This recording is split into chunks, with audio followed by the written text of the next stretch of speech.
بعد ما كلنا شفنا الفيديو بتاع سوكس، محدش سأل نفسه هو ليه المكان اسمه سوكس؟ النهارده خدت ميسون صاحبتي ورحنا شربنا قهوه في مكان مختلف شويه، وده عشان كل اللي بيشتغلوا فيه من ذوي الاعاقات. وايوه انتوا سمعتوا صح، انا قلت اعاقات لاني النهارده اتعلمت من مؤسسين المكان ان كلمه اعاقه مش كلمه عيب. ده بالعكس، اي حد فينا ممكن يبقى عنده اعاقه. لو انت بتلبس نظاره وجه عليك يوم ما لبستهاش، طب ما انت كده عندك اعاقه بتعوقك انك تشوف.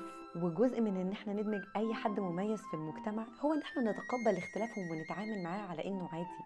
ومن هنا جه فكرة سوكس. في اليوم العالمي للداون سيندروم هتلاقوا ان العالم كله بيلبس شرابات فردة وفردة، علشان مش بس شكلهم حلو وكمان مختلف، وان اختلافنا ده حاجة بتميزنا ما بتعبناش. من اكتر الحاجات اللي اثرت فيا هو ان مش بس الناس اللي بتشتغل هناك من ذوي الاعاقات، ده لقينا ان معظم الزوار كمان هم اهالي جايبين اولادهم من ذوي الاعاقات علشان يحسوا ان ده طبيعي وان هم جزء من المجتمع وان مفيش بينا اي اختلاف. ده حتى احنا لما بنسافر بره بنبقى بنتنشأ على حد نشوفه يبقى شبهنا. لو قررتوا تروحوا الاسبوع ده هتتفاجئوا زيي ان هم عاملين القهوه ببلاش، وقبل ما تخشوا اقروا النصايح اللي مكتوبه على الباب من بره. ودي اهميه ان احنا نخلق مساحات تتقبلنا كلنا باختلافنا، علشان اختلافنا هو اللي بيميزنا.